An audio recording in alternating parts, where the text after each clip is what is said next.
പഠിക്കാൻ പ്രായമൊരു പ്രശ്നമായി തോന്നുന്നുണ്ടോ? ഒരിക്കലുമല്ല. ഇനി പ്രായം മറന്ന് SSLC+2 നേടിയെടുക്കാം. അതും വെറും 6 മാസം കൊണ്ട്. ലോകത്തിൽ എവിടെയിരുന്നും ഓൺലൈനായി പഠിക്കാൻ ബാസ് സ്റ്റഡി സെന്റർ അവസരമൊരുക്കിയിരിക്കുന്നു. ഇപ്പോൾ തന്നെ താഴെ കാണുന്ന നമ്പറിൽ കോൺടാക്ട് ചെയ്യൂ. ഹലോ എവരിവൺ, ബാസ് സ്റ്റഡി സെന്ററിന്റെ പുതിയൊരു വീഡിയോയിലോട്ട് എല്ലാവർക്കും സ്വാഗതം. നമ്മുടെ +2 കേരള ബോർഡിന്റെ സേ എക്സാമിനേഷൻ റിസൾട്ട് ഇന്നലെ വന്നിരിക്കുകയാണ്. സോ ആ സേ എക്സാമിന്റെ റിസൾട്ട് വന്നത് തൊട്ട് ഒരുപാട് കുട്ടികളാണ് നമ്മുടെ ഫോണിലോട്ട് വിളിച്ചുകൊണ്ടിരിക്കുന്നത്, നമ്മളെ കോൺടാക്ട് ചെയ്തുകൊണ്ടിരിക്കുന്നത്. അതിന്റെ കാരണം എന്താണെന്ന് വെച്ചാൽ കഴിഞ്ഞ പ്രാവശ്യം നമ്മുടെ കേരള ബോർഡിന്റെ റിസൾട്ട് വന്ന സമയത്ത് ഒരുപാട് കുട്ടികൾ, ഒരു 15% സ്റ്റുഡൻസ് തോറ്റുപോയിട്ടുണ്ട്. സോ അവരൊക്കെ എന്നെ വിളിച്ച് ചോദിച്ചിരുന്നു, സാർ ഇനി എന്താ ചെയ്യാൻ പറ്റും, ഞങ്ങൾക്ക് പെട്ടെന്ന് സർട്ടിഫിക്കറ്റ് വേണമെന്നൊക്കെ പറഞ്ഞു. അപ്പോൾ ഞാൻ പറഞ്ഞു, നിങ്ങൾ കേരള ബോർഡ് നൽകുന്ന ആ ഒരു സേ എക്സാമും കൂടെ എഴുതി നോക്കൂ. അത് എഴുതിയിട്ട് അവിടെ നിങ്ങൾ തോറ്റു പോകുകയാണെങ്കിൽ മാത്രം നമുക്ക് നെക്സ്റ്റ് ഓപ്ഷൻ ചെയ്യാം എന്നുള്ളതാണ്.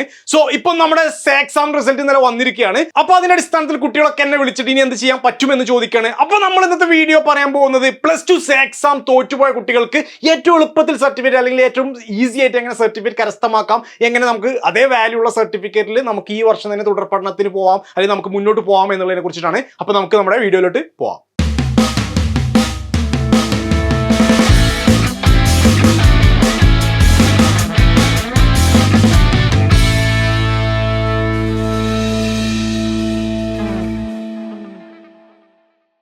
അപ്പൊ ഞാൻ പറഞ്ഞു, ഇന്നലെ റിസൾട്ട് വന്നതിന് ശേഷം ഒരുപാട് കുട്ടികൾ വിളിച്ചുകൊണ്ടിരിക്കണം. എല്ലാവരും കോൾ എടുക്കാൻ പറ്റില്ല, ബട്ട് ഡോണ്ട് വറി, നമ്മുടെ ടീം ഫുള്ളായിട്ട് ഇവിടെ വർക്കിംഗ് ആണ്. സോ നിങ്ങൾ എല്ലാവരും തിരിച്ചു വിളിക്കും. ഇപ്പോൾ കുട്ടികളൊക്കെ വീഡിയോന് താഴെ കമന്റ് പറയുന്നുണ്ട്, സാറെ വിളിച്ചാലും ഫോൺ എടുക്കില്ല, മെസ്സേജ് അയച്ചാൽ നോക്കത്തില്ല, പിന്നെ ഞങ്ങൾ എങ്ങനെ ചെയ്യും എന്നുള്ളതാണ്. അപ്പോൾ ഇന്നലെ മാത്രം 300-ലധികം കുട്ടികളാണ് നമുക്ക് മിസ് കോൾ ആയിട്ട് വന്നിട്ടുള്ളത്. സോ നമ്മൾ ഇന്നത് എല്ലാം ഇന്നലെ രാത്രി വന്നതാണ്. അപ്പോൾ ഇന്ന് നമ്മൾ ഇവിടെ വിളിച്ചുകൊണ്ടിരിക്കുകയാണ്. എല്ലാവരെയും നമ്മളത് തിരിച്ച് കോൺടാക്ട് ചെയ്തുകൊണ്ടിരിക്കണം. അറ്റ് ദ സെയിം ടൈം നമ്മുടെ NAOSന്റെ സപ്ലിമെന്ററി, അതായത് നമ്മുടെ എക്സാം ഫീയുടെ ഡേറ്റും ഇന്നലെ ലാസ്റ്റ് ആയിരുന്നു. സോ എല്ലാം കൂടെ ട്രാഫിക് ബ്ലോക്ക് ആയതുകൊണ്ടാണ് ഒരു ഡിലേ വന്നിട്ടുള്ളത്. ബട്ട് ഡോണ്ട് വറി, എല്ലാവരോടും തിരിച്ചു വരും. So please wait for our call back. നോക്കുക, നമ്മുടെ കേരള ബോർഡ് +2 എക്സാമിനേഷൻ എഴുതി അത് തോറ്റുപോയിട്ട് ഒരു വിഷയമോ 2 വിഷയമോ 3, 4, 5, 6 വിഷയങ്ങൾ തോറ്റിട്ട് നമ്മൾ വീണ്ടും കേരള ബോർഡിന്റെ തന്നെ സേ എക്സാമിനേഷൻ കൊടുത്തു. അതിന്റെ റിസൾട്ട് ആണ് ഇന്നലെ പബ്ലിഷ് ചെയ്തിട്ടുള്ളത്. സോ അവിടെ തോറ്റുപോയിട്ടുള്ള കുട്ടികൾ നമ്മുടെ സ്റ്റാറ്റസ് എങ്ങനെയാണെന്ന് നോക്കുക. അപ്പൊ തോറ്റുപോയിട്ടുള്ളത് ഒരു വിഷയത്തിൽ മാത്രം തോറ്റുപോയി, സയൻസ് ആവാം, അല്ലെങ്കിൽ കൊമേഴ്സ് ആവാം, ഹ്യൂമാനിറ്റീസ് ആവാം, ഏതോ ആയിക്കോട്ടെ, ഒരു സബ്ജക്ട് തോറ്റുപോയി, 2 സബ്ജക്ട് തോറ്റുപോയി, 3 എണ്ണം പോയി, 4 എണ്ണം, 5 എണ്ണം, 6 പോയി. ഓക്കെ, ഇതിൽ ഏറ്റവും കൂടുതൽ കുട്ടികൾക്ക് പോയിട്ടുണ്ടാവുക അതാ ഇത്ര സബ്ജക്ട്സുകളായിരിക്കും കൂടുതലായിട്ട്,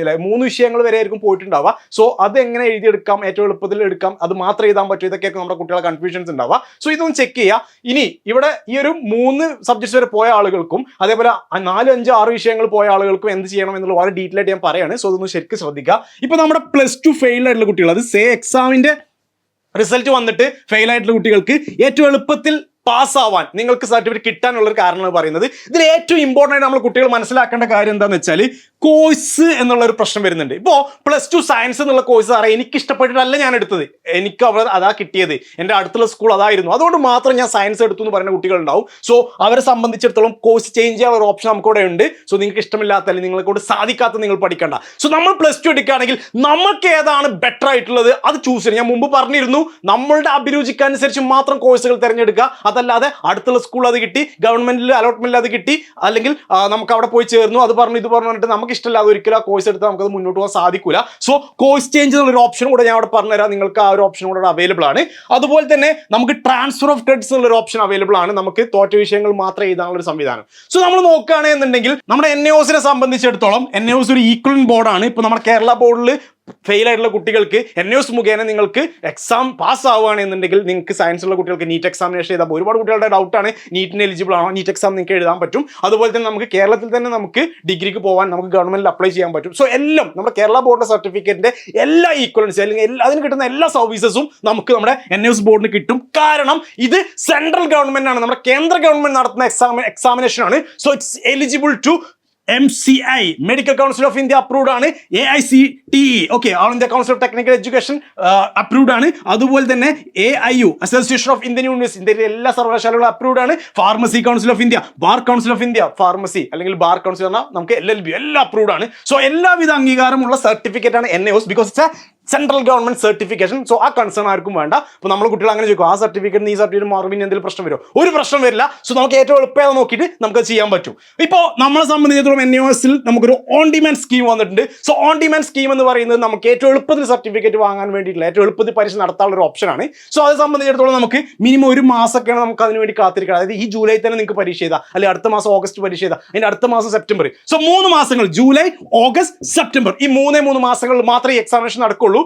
സോ ഓൺ ഡിമാൻഡിൽ അഡ്മിഷൻ എടുക്കണം എന്ന് ആഗ്രഹിക്കുന്ന കുട്ടികളാണെങ്കിൽ നിങ്ങൾക്ക് ജൂലൈ ഓഗസ്റ്റ് സെപ്റ്റംബറിൽ ഏത് ഡേറ്റ് വേണമെന്നുള്ളത് നിങ്ങൾക്ക് ചൂസ് ചെയ്യാം. പക്ഷേ ഡേറ്റ്സിന്റെ ഒരു ലിസ്റ്റ് ഉണ്ട്, ഒരു ചാർട്ട് ഉണ്ട്. സോ ചാർട്ടിൽ അവൈലബിൾ ആയിട്ടുള്ള സീറ്റുകൾ അതിലിപ്പോൾ 4-5 സീറ്റുകളൊക്കെ അവൈലബിൾ ഉള്ളൂ.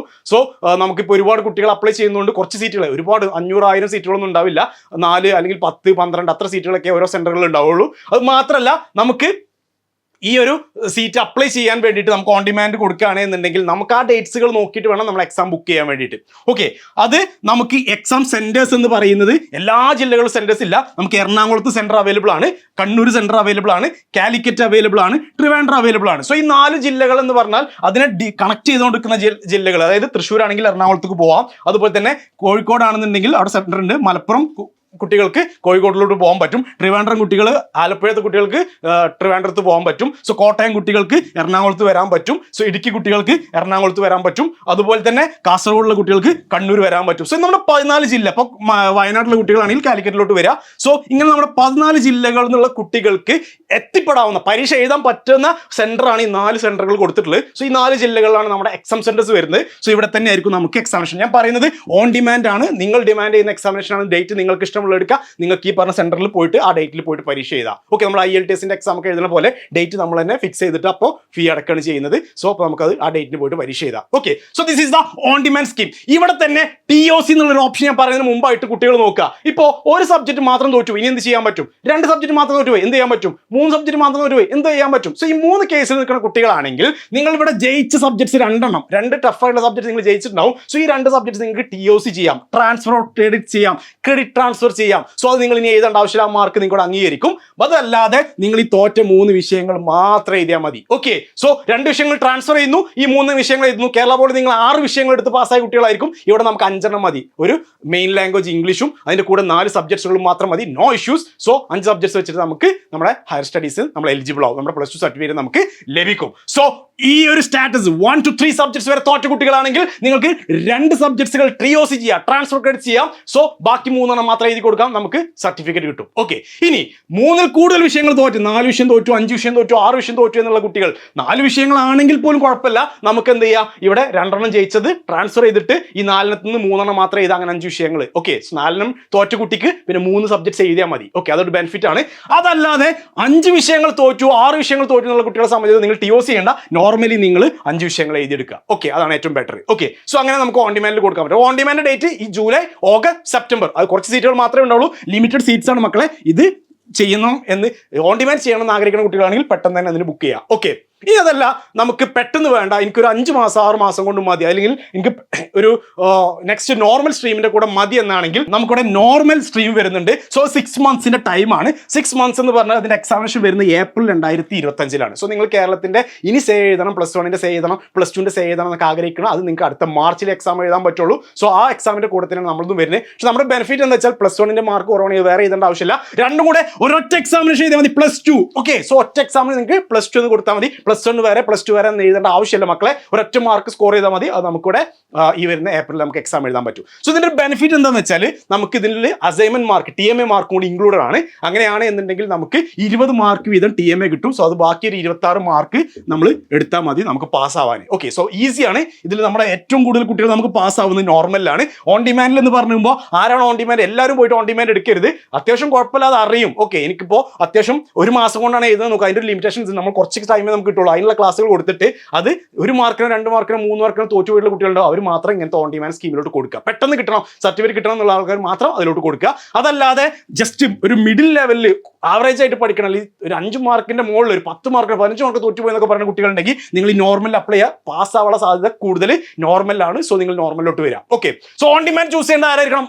പെട്ടെന്ന് കിട്ടണം സർട്ടിഫിക്കറ്റ്, അടുത്ത മാസം കിട്ടണം, ആ ലെവലിൽ നിൽക്കുന്ന കുട്ടികളോ അതല്ലെങ്കിൽ 1 മാർക്ക് 2 മാർക്ക് തോറ്റു പോയിട്ടുള്ള കുട്ടികൾക്ക് ഇവിടെ ഓൺ ഡിമാൻഡ് അപ്ലൈ. സോ ഈ ഓൺ ഡിമാൻഡ് അപ്ലൈ ചെയ്യുമ്പോഴും അതേപോലെ തന്നെ നമുക്ക് നോർമലിലും വേണമെങ്കിൽ TOC ചെയ്യാം. നോർമലിൽ എങ്ങനെ TOC ചെയ്യാം? നമ്മളിപ്പോൾ ഈ പറഞ്ഞ 1, 2, 3 സബ്ജക്റ്റ് ഒക്കെ തോറ്റിട്ടുള്ള കുട്ടികൾ, 4 സബ്ജക്ട് തോറ്റുള്ള കുട്ടികൾക്ക് നോർമലിൽ ഏപ്രിൽ 25 ആണെങ്കിലും നിങ്ങൾക്ക് ജയിച്ച 2 വിഷയങ്ങൾ ട്രാൻസ്ഫർ ചെയ്യാൻ പറ്റും, ക്രെഡിറ്റ് ട്രാൻസ്ഫർ ചെയ്യാൻ പറ്റും. ബാക്കി 3 വിഷയങ്ങൾ മാത്രം എഴുതി കൊടുത്താൽ മതി. സോ അതും നമുക്ക് നോർമലിൽ അവൈലബിൾ ആണ്, ഓപ്ഷൻ അവൈലബിൾ ആണ്. ബട്ട് നമ്മൾ നോർമൽ TOC ചെയ്യുന്ന കുട്ടികൾ അല്ലെങ്കിൽ ഓൺ ഡിമാൻഡിൽ എഴുതുന്ന കുട്ടികൾക്കൊക്കെ നിങ്ങളുടെ +2 ഫെയിൽഡ് സർട്ടിഫിക്കറ്റ് നിങ്ങൾ NIOSലോട്ട് സബ്മിറ്റ് ചെയ്യണം. ഓക്കെ, എന്നാൽ മാത്രമേ പുതിയ സർട്ടിഫിക്കറ്റ് നിങ്ങൾക്ക് ഇഷ്യൂ ചെയ്യുള്ളൂ. ഓക്കെ, അപ്പോൾ ഈ കാര്യം ശ്രദ്ധിക്കുക. അപ്പോൾ നമ്മൾ ഓൺ ഡിമാൻഡ് എക്സാം എഴുതുന്നെങ്കിൽ ജൂലൈ, ഓഗസ്റ്റ്, സെപ്റ്റംബർ ആണ് ഡേറ്റ്സ് വരുന്നത്. ആ ഡേറ്റ്സ് മുൻകൂട്ടി എടുക്കണം. അതിന്റെ ടൈമാണ് ഇപ്പോൾ. നമുക്ക് ഒരുപാട് സമയമൊന്നുമില്ല, ആലോചിച്ച് നോക്കാം, പെട്ടെന്ന് സീറ്റ് ഫില്ലായി പോകും. സോ അത് നമുക്ക് നോക്കാം. അതല്ല നമുക്ക് നോർമൽ എഴുതണം എന്നുള്ള കുട്ടികളാണെങ്കിൽ ഏപ്രിൽ 25 ബാച്ചാണ് നമ്മുടെ കയ്യിൽ. അതിന്റെ അഡ്മിഷനാണ് ഇപ്പോൾ ക്ലോസിംഗിൽ നിൽക്കുന്നത്. ഈ മാസം ക്ലോസ് ചെയ്യും. സോ ഈ ലാസ്റ്റ് ടൈമിലാണ് നമ്മൾ നിൽക്കുന്നത്. നമുക്ക് ഇവിടെ അഡ്മിഷൻ എടുക്കാൻ പറ്റും. ഓക്കെ, അപ്പൊ നമ്മൾ പറഞ്ഞ എന്താണ്, +2 എക്സാമിൽ റിസൾട്ട് വന്ന് തോറ്റുപോയ കുട്ടികൾ ഒരിക്കലും വിഷമിക്കേണ്ട കാര്യമില്ല മക്കളെ. നിങ്ങൾക്ക് കോഴ്സുകൾ ചേഞ്ച് ചെയ്യാൻ പറ്റും. അതെങ്ങനെ ചേഞ്ച് ചെയ്യുക? നിങ്ങൾ ജയിച്ചിട്ടുള്ള വിഷയം ഇംഗ്ലീഷ്, മലയാളം, ഫിസിക്സ് തോറ്റു, കെമിസ്ട്രി തോറ്റു, ബയോളജി തോറ്റു, മാത്സ് തോറ്റു, ഡോണ്ട് വറി. ആ ഇംഗ്ലീഷും മലയാളം നിങ്ങൾക്ക് ട്രാൻസ്ഫർ ചെയ്യാം. എന്നിട്ട് നിങ്ങൾക്ക് ഇവിടെ ഹ്യൂമാനിറ്റീസിലോട്ട് മാറ്റി എങ്ങനെ സോഷ്യോളജി, പൊളിറ്റിക്സ്, ഹിസ്റ്ററി മാത്രം എടുത്ത് പഠിച്ചാൽ മതി. അപ്പൊ നിങ്ങൾ എന്തായി, സയൻസിൽ നിന്ന് ഓട്ടോമാറ്റിക്കലി നിങ്ങൾ ഹ്യൂമാനിറ്റീസിലോട്ട് വന്നു. നിങ്ങളെ +2 ഹ്യൂമാനിറ്റീസ് ആയി. അതേപോലെ സയൻസിൽ നിന്ന് കൊമേഴ്സിക്ക് മാറ്റണമെന്നുണ്ടെങ്കിൽ അവിടെ പാസ്സായിട്ടുള്ള ഇംഗ്ലീഷ്, മലയാളമൊക്കെ ലാംഗ്വേജുകൾ മാത്രം നിങ്ങൾ ട്രാൻസ്ഫർ ചെയ്തിട്ട് ബാക്കി 3 വിഷയങ്ങൾ business studies, accountancy, political science മാത്രം നിങ്ങൾ ചെയ്താൽ മതി. അപ്പോൾ നിങ്ങൾക്ക് കൊമേഴ്സ് ആയി. സോ കോഴ്സുകൾ അങ്ങോട്ടും ഇങ്ങോട്ടും നിങ്ങളുടെ ഇഷ്ടമുള്ള കോഴ്സ് നിങ്ങൾക്ക് ഇവിടെ തിരഞ്ഞെടുക്കാൻ പറ്റും. സോ കോഴ്സ് ചേഞ്ച് ചെയ്യാനുള്ള ഒരു ഓപ്ഷൻ ഇവിടെ അവൈലബിൾ ആണ്. അത് എല്ലാ വിഷയങ്ങളും എഴുതേണ്ട, തോറ്റ വിഷയങ്ങൾ മാത്രം എഴുതിയാൽ മതി. സോ ആ ഓപ്ഷൻ ഇവിടെ അവൈലബിൾ ആണ്. അത് നിങ്ങൾക്ക് യൂട്ടിലൈസ് ചെയ്യാം. ട്രാൻസ്ഫർ ക്രെഡിറ്റ്സ് ഓപ്ഷൻ അവൈലബിൾ ആണ്. നമ്മൾ ആ ഒരു 2 വിഷയങ്ങൾ നമുക്ക് ട്രാൻസ്ഫർ ചെയ്യാൻ പറ്റും. 3 മാത്രം എഴുതിയാൽ മതി. സോ ഈ ഒരു കേസിൽ നിൽക്കുന്ന കുട്ടികൾക്ക് അതൊരു ഓപ്ഷനാണ്. അതുപോലെ തന്നെ നമ്മുടെ എക്സാം സെന്റേഴ്സ് വരുന്നത് 4 ജില്ലകളിലാണെന്ന് പറഞ്ഞു. പക്ഷേ ആ 4 ജില്ലകളിൽ അതിനെ ഡിപ്പെൻഡ് ചെയ്തിട്ടുള്ള ജില്ലകളിൽ കുട്ടികൾക്ക് കൂടി അവിടെ പോയിട്ട് എക്സാം എഴുതാൻ പറ്റും. അപ്പോൾ നമ്മുടെ +2 എക്സാമിന്റെ റിസൾട്ട് വന്നു എന്ന് പറഞ്ഞാൽ ഇനി ടെൻഷൻ അടിക്കേണ്ട കാര്യമില്ല. നിങ്ങൾക്ക് ഏറ്റവും എളുപ്പത്തിൽ ഈ മാസം തന്നെ എക്സാം എഴുതാനുള്ള അവസരമായിട്ടാണ് ഞാൻ വന്നിട്ടുള്ളത്. സോ നിങ്ങൾക്ക് ഒന്നെങ്കിൽ ഓൺ ഡിമാൻഡ് അപ്ലൈ ചെയ്യാം, അല്ലെങ്കിൽ നോർമൽ അപ്ലൈ ചെയ്യാം. അത് നിങ്ങൾക്ക് ഏതാ ബെറ്റർ തോന്നുന്നത് അത് അപ്ലൈ ചെയ്യാം. ഒരിക്കലും തോറ്റു എന്ന് പറഞ്ഞിട്ട് ബാക്ക് അടിച്ച് നിൽക്കേണ്ട കാര്യമില്ല മക്കളെ. ഇതിനെല്ലാം നമുക്ക് സൊല്യൂഷൻസ് ഉണ്ട്. സോ ഇവിടെ നമ്മൾ തോറ്റു പോയിട്ടുണ്ട് എന്നുണ്ടെങ്കിൽ അതൊരു തോൽവിയായിട്ട് കണക്കാക്കണ്ട. It's a start of your success. നിങ്ങളുടെ സക്സസ് ജേർണിയുടെ, നിങ്ങളുടെ ആ ഒരു വിജയത്തിലോട്ടുള്ള ഒരു സ്റ്റാർട്ടിംഗ് ട്രബിൾ ആയിട്ട് മാത്രം കണ്ടാൽ മതി. ഇവിടെ നമുക്ക് ഇത് എഴുതിയെടുക്കാം. ഒരിക്കലും ഇത് ഡിലേ ആക്കി എടുത്തിട്ട് കേട്ടോ മക്കളെ. നമ്മൾ ഈ ക്രെഡിറ്റ് ട്രാൻസ്ഫർ എന്നുള്ള ഓപ്ഷനൊക്കെ 5 വർഷത്തിനുള്ളിൽ നമുക്ക് കൊടുക്കാൻ പറ്റുള്ളൂ. അതുകൊണ്ട് നിങ്ങൾ ഇപ്പോൾ തന്നെ ചെയ്യുക. ഇപ്പോൾ തന്നെ ചെയ്യുമ്പോൾ ബെനിഫിറ്റ് വെച്ചാൽ ഒന്ന്, നിങ്ങൾ ഇപ്പോൾ പരീക്ഷ എഴുതിയ ഒരു ടച്ച് ഉണ്ടായിരിക്കും, ആ സബ്ജക്റ്റുമായിട്ട് ഒരു കണക്ഷൻ ഉണ്ടാവും. സോ അതുകൊണ്ട് നിങ്ങൾക്ക് ഇതിൽ എളുപ്പത്തിൽ പാസ്സാകാൻ പറ്റും. ഒരു 5 വർഷം കഴിഞ്ഞതിന് ശേഷം വരുന്ന സമയത്ത് നിങ്ങൾക്ക് ആ ടച്ച് ഒക്കെ പോയിട്ടുണ്ടാവും. പിന്നെ നിങ്ങൾ എടുക്കുമ്പോൾ ഒരു പ്രയാസങ്ങൾ വരും. അത് നിങ്ങൾക്ക് ഒരു ബെനിഫിറ്റ് ആണ്. അതേപോലെ നമുക്ക് ഏറ്റവും എളുപ്പത്തിൽ നമുക്ക് കണ്ടന്റുകളൊക്കെ അത്യാവശ്യം കുട്ടികൾക്ക് ആ ഒരു മൈൻഡിൽ ടച്ച് ഉള്ളത് നമുക്കൊരു ബെനിഫിറ്റ് ആണ്. അതുപോലെ തന്നെ നമുക്ക് രണ്ടാമത്തെ കാര്യം എന്താണെന്ന് വെച്ചാൽ 5 വർഷത്തിനുള്ളിൽ ചെയ്യുകയാണെങ്കിൽ മാത്രമേ നമുക്ക് TOC ചെയ്യാൻ പറ്റുള്ളൂ, ക്രെഡിറ്റ് ട്രാൻസ്ഫർ ചെയ്യാൻ പറ്റുള്ളൂ. സോ ആ ഒരു സർവീസും കൂടെ നിങ്ങൾ യൂട്ടിലൈസ് ചെയ്യാം. അപ്പോൾ നമ്മളിത് വീഡിയോയിൽ ചർച്ച ചെയ്ത് +2 എക്സാമിന്റെ റിസൾട്ട് വന്നു. അതിന്റെ റിസൾട്ട് വന്നിട്ട് തോറ്റുപോയുള്ള കുട്ടികൾക്ക് ഈ വർഷം തന്നെ നിങ്ങൾക്ക് ഏറ്റവും എളുപ്പത്തിൽ +2 സർട്ടിഫിക്കറ്റ് കരസ്ഥമാക്കാൻ നമ്മുടെ NUS ബോർഡിന്റെ 2 സർവീസസിനെ കുറിച്ച് ഞാൻ ഇൻട്രൊഡ്യൂസ് ചെയ്തിരുന്നു. സോ ഇതിലോട്ട് ജോയിൻ ചെയ്യണമെന്ന് ആഗ്രഹിക്കുന്ന കുട്ടികൾക്ക്, താല്പര്യമുള്ള കുട്ടികൾക്ക് താഴെ കാണുന്ന നമ്പറിലോട്ട് വിളിക്കാം. ഉടൻ തന്നെ നിങ്ങളുടെ സീറ്റ് നിങ്ങൾക്ക് രജിസ്റ്റർ ചെയ്തെടുക്കാൻ പറ്റും. ഓക്കെ, അപ്പോൾ നമ്മുടെ ബാസ് സ്റ്റഡി സെന്ററിന്റെ ഒരു സപ്പോർട്ട് ഗ്രൂപ്പ് അവൈലബിൾ ആണ്, ടെലഗ്രാം ഗ്രൂപ്പ് അവൈലബിൾ ആണ്. അതിന്റെ ലിങ്ക് ഞാൻ താഴെ ഡിസ്ക്രിപ്ഷനിൽ കൊടുത്തിട്ടുണ്ട്. സോ നിങ്ങൾക്ക് അതിൽ ക്ലിക്ക് ചെയ്ത് ജോയിൻ ചെയ്യുക. അതിൽ നമ്മൾ എല്ലാ അപ്ഡേറ്റ്സുകളും അറിയിക്കുന്നതാണ്. അതുപോലെ തന്നെ നമ്മുടെ ബാസ് സ്റ്റഡി സെന്റർ ചാനൽ ആദ്യമായിട്ട് കാണുന്ന കുട്ടികളുണ്ടെങ്കിൽ തീർച്ചയായിട്ടും നിങ്ങൾ ലൈക്ക് ചെയ്യുക, സബ്സ്ക്രൈബ് ചെയ്യുക, ബെൽ ഐക്കൺ എനേബിൾ ചെയ്യുക. മറ്റൊരു വീഡിയോ നമുക്ക് വീണ്ടും കാണാം. അതുവരേക്കും താങ്ക് യു.